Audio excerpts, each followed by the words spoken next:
Black Representation, an original poem by Jeffery C. White. What if the question was never who, but what shifts when the floor itself trembles? Not the portraits on the wall, but the architecture of the room.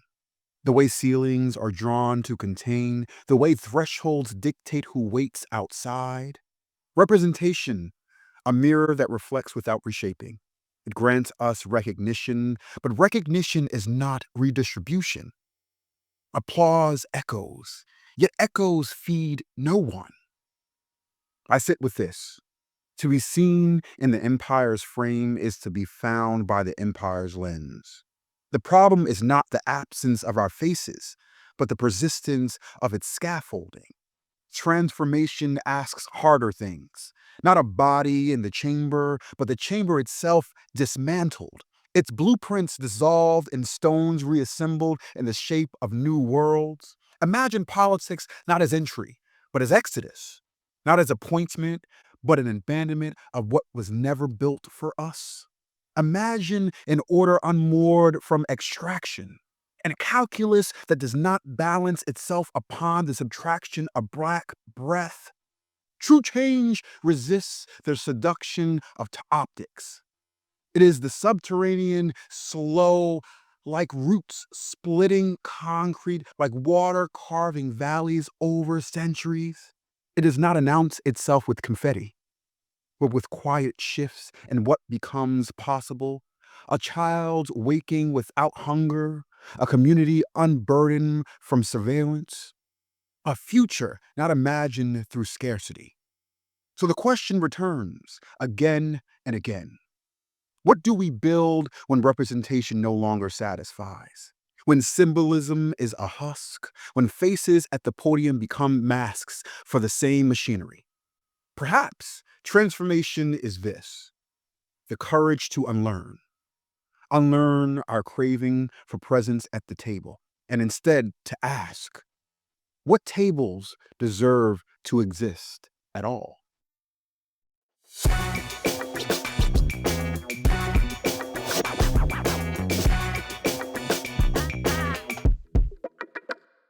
What's up? What's up? What's up? What's up? It is your boy, it is your cousin, it is your best friend here and co-host, Jeff. Welcome back to the Visionaries Vault, a Black intellectual podcast. I want to start off by sharing these words by one of my inspirations. It is our duty to fight for our freedom. It is our duty to win. We must love each other and support each other. We have nothing to lose but our change. That was Ashada Shakur. So family, we lift up the life and name of Ashada Shakur, whose words have been a compass for movements across generations. Her witness, shaped by surveillance, exile, and unbroken commitment, reminds us that representation without transformation keeps the chains just polished. So Shakur's passing on September 25th of this year has many of us rereading her call to fight and to love as twin duties for freedom. And that's what we're going to focus on today. We're going to uplift her words and center her words in today's conversation. So today we're going to talk about Black politics beyond representation, moving past questions of who's in office, right? To ask, what does genuine transformation look like? So let's set the table with history, because the fight over what counts as change didn't start yesterday. So through the American perspective, of course, that's where I'm going to start, and Christian's going to take over for the Canadian perspective, but draw the parallels between the North American continent, excuse me. So after emancipation, 1863, and the 13th Amendment ratified December 6, 1865, Black communities seized political space. During Reconstruction, Congress passed the 14th Amendment and the 15th Amendments, and Black political participation surged. So historians estimate about 2,000 Black office holders served at every level. Wherever Foreigners Directory documents 1,500 plus in the South alone. That wasn't symbolic. It meant schools funded, taxes fought over, juries integrated, right? And it is precisely why violence and legal black lash or white lash came roaring in. So the white lash, we worked slavery into law. States wrote black codes and exploited the 13th Amendment's punishment clause to build convict leasing, arresting black people as en masse for vagrancy or loitering, then leasing their labor to mines, to railroads, to plantations. This wasn't a glitch. It was a replacement labor regime. So after Reconstruction waned, we had the Compromise of 1877, terror, and Supreme Court decisions like U.S. versus Cruikshank of 1876. The Jim Crow order took root, later crystallized by Plessy versus Ferguson of 1896. Simultaneously, federal policy helped manufacture the racial wealth gap. So the New Deal excluded vast numbers of Black workers for carving out domestic and agricultural labor for Social Security and labor protections. And the HOLC and FHA redlining locked in segregation neighborhoods and starved Black communities of credit. So all of this, by the mid-20th century, the state wasn't neutral, right? The Kerner Act or Kerner Commission of 1968 said it plainly. The nation was moving toward two societies, one Black, one white, separate and equal, not but and equal, calling for jobs, housing, and massive investment, recommendations that were all largely shelved. The criminal legal system became the primary policy response to inequality. We have federal COINTELPRO operations, infiltrated, discredited, and neutralized Black freedom organizations, while the war on drugs and later legislation expanded surveillance, punishment, and police power. The upshot? An institutional muscle memory of repression that never asked whether representation alone could deliver freedom. So Dr. Martin Luther King Jr. insisted that we need a radical redistribution of economic and political power. That demand clarifies the line between representation and transformation. Changing the faces in office without changing who owns land, who sets credit rules, who controls police budgets and labor policy leaves the structure intact. So when people say we elected Obama, isn't that progress? History answers. Progress is measured by institutions and outcomes, not optics. Did the rules of housing finance change? Did labor power expand? Did the punishment economy shrink? If not, we've traded symbols for substance.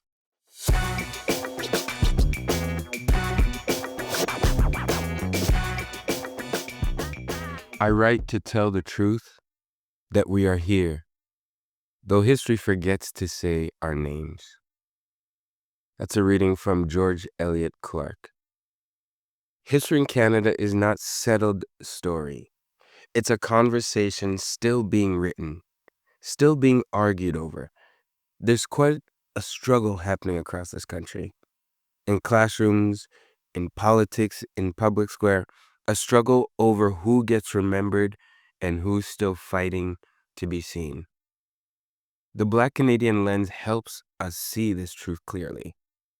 It reminds us that this nation, for all its talk of diversity and equality, has often been selective about which voices it celebrates.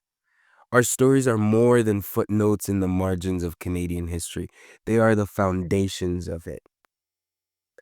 To be Black in Canada is to speak into a silence that was never meant to hold our words. It's to create language where none existed, to make visibility out of erasure, and to insist that belonging is not something to be granted, it's something we claim through our presence. Representation, then, is not just about our faces in parliament or names on ballots. It's about a deeper shift, one that transforms this country into how to listen, learn, and lead. Now, politics isn't only written in law books. It's lived out every day in our classrooms, our conversations, our communities. And so today, we're talking about presence, about politics not as policy, but as the ongoing art of being seen and shaping the world we live in. And that begins with participation. Participatory citizenship means refusing silence. It means standing up, speaking out, showing up, even when the system feels distant or indifferent. It's the act of saying, I belong here. I have a stake in what Canada becomes.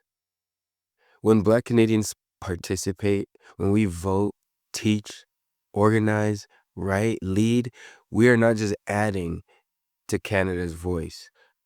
We are redefining its sound. We make this country more honest, more complete, and we remind it of what is promised, not as an afterthought, but as a living, breathing force of change. So let's talk about what representation means now and how we move beyond symbolism into transformation. Like real change, and how each of us citizens can take part in shaping the Canada that our voices deserve. Through the Black Canadian lens, we see history differently.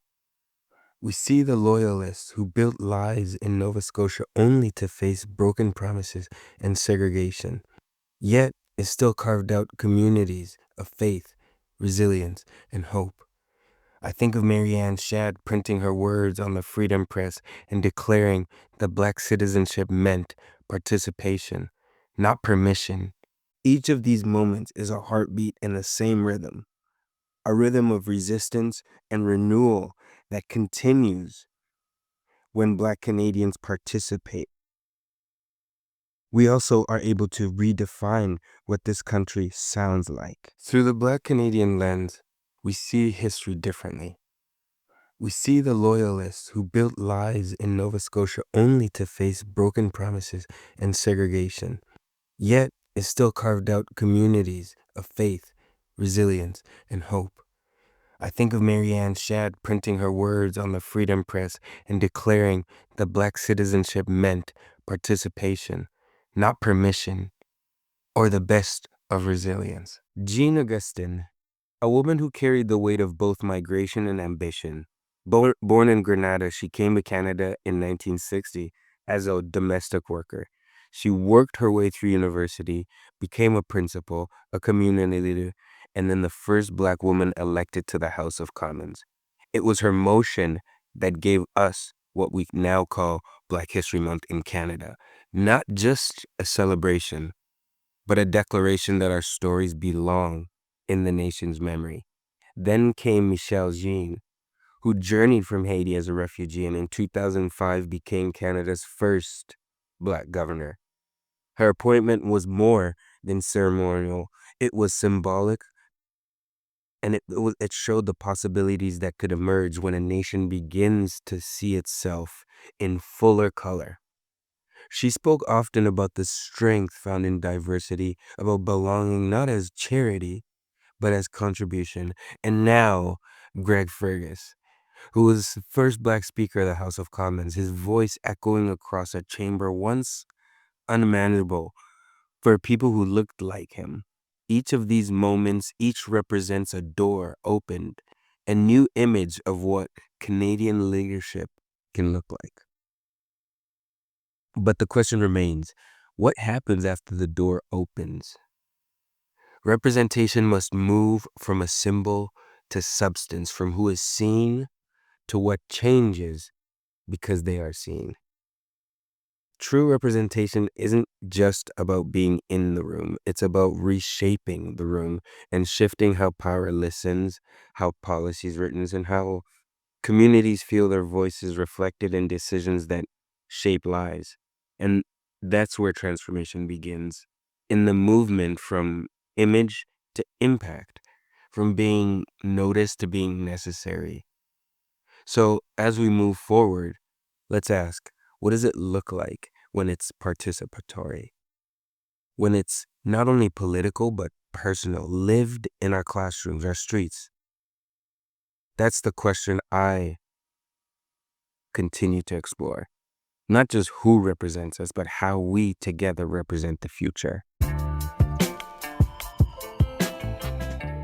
So here we are, fast forward since 2008.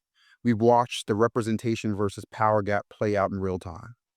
So during the Great Recession, Black household median wealth fell by 53% from 2005 to 2009 versus 16% for white households. Foreclosures vaporized home equity because Black families' wealth was disproportionately tied to housing.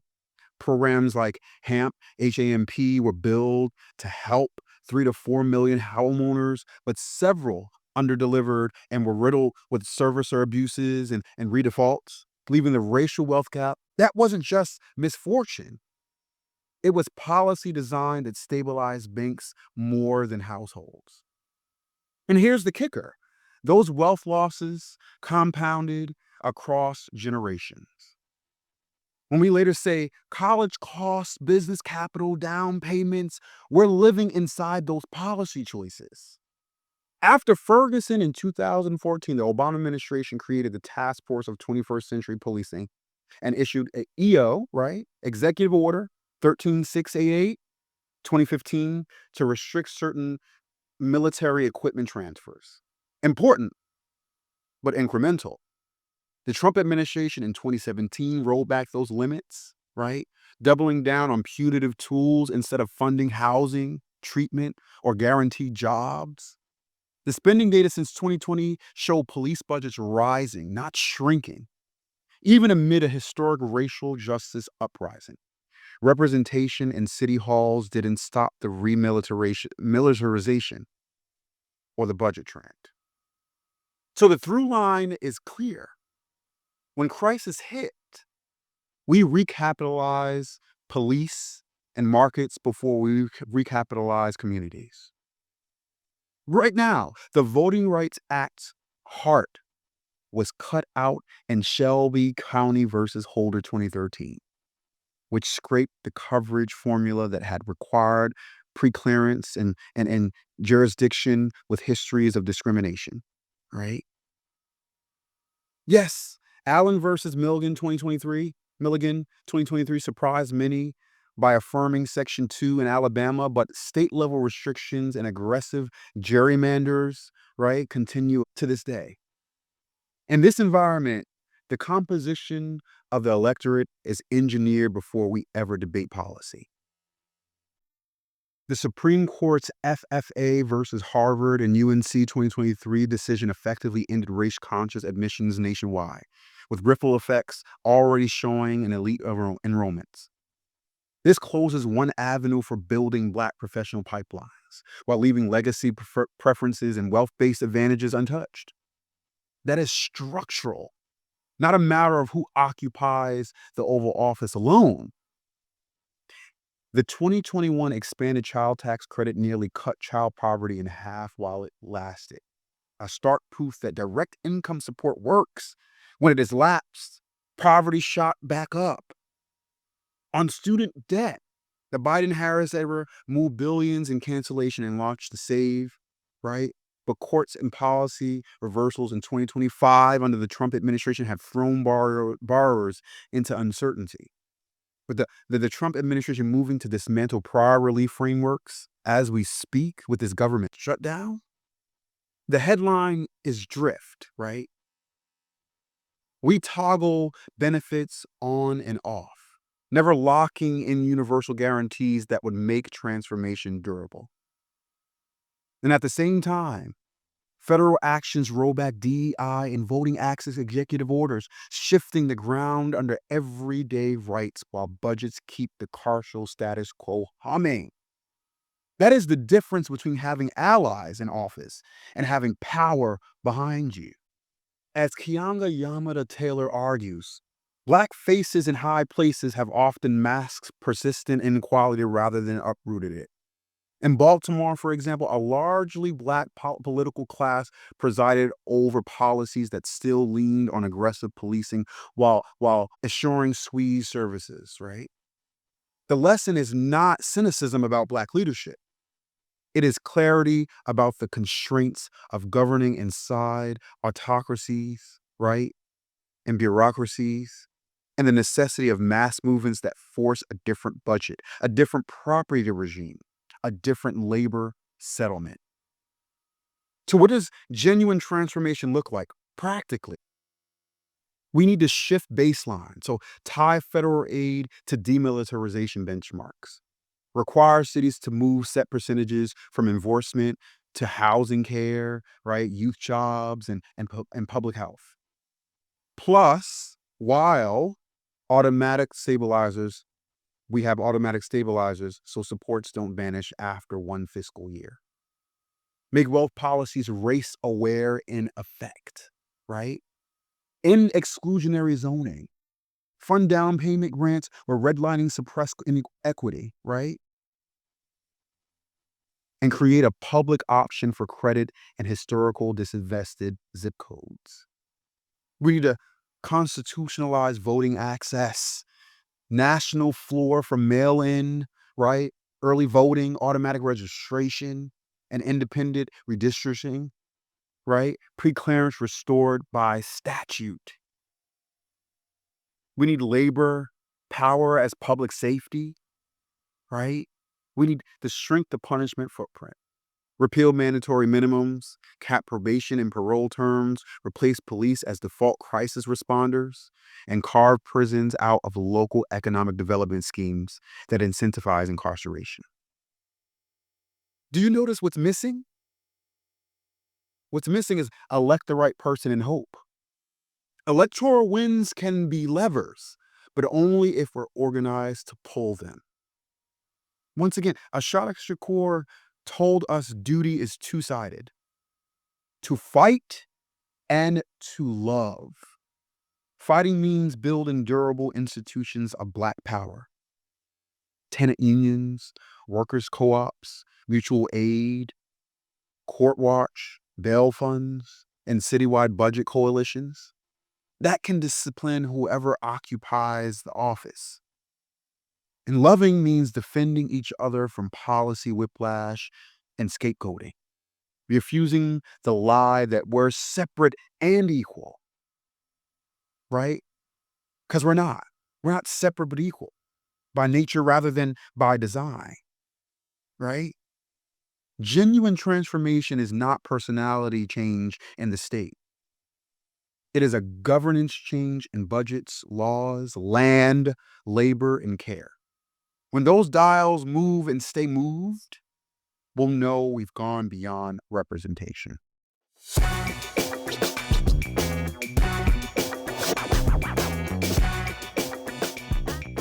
We've traveled from the pages of forgotten history to the voices rising in our present. From the loyalists who built homes in hostile soil to Jean, Augustine, Michaëlle Jean, Greg Fergus, each reminding us that representation is both legacy and responsibility. But the work doesn't end with their stories, it continues with ours. Representation without participation becomes performance. Transformation without accountability becomes silence. So the question we must keep asking is simple, but hard. What are we doing with the spaces their courage created?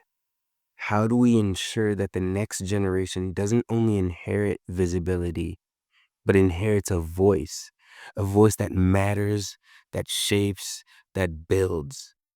Because every time we teach truth, every time we organize, every time we vote, speak, write, or simply refuse to be erased, we carry the story forward. This is what it means to be participatory citizens, to take part in shaping a Canada that finally sees itself clearly. And it's not a final destination. It's a continuous practice. It's the act of saying, I'm here and I belong to this space too. And when enough of us say it together, the nation begins to sound different, more honest, more complete, more alive. And so I leave you with this. We are not waiting for change. We are the change. We are the continuation of every Black voice that dared to speak in a land that once refused to listen. And as long as we keep speaking, Canada will keep transforming. I'm Christian Banza, and this has been the Visionaries Vault, a space to reflect, remember, and reimagine what it means to belong. Thank you for listening.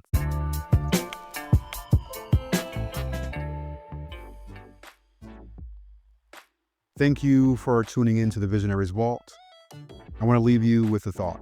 Representation can open doors, but it is transformation that determines what waits on the other side of those doors. Our task is to keep questioning, keep building, keep imagining a freedom that's deeper than faces in the high places. As a reminder, this is a bi-weekly podcast, so we'll be back with the next episode on October 18th.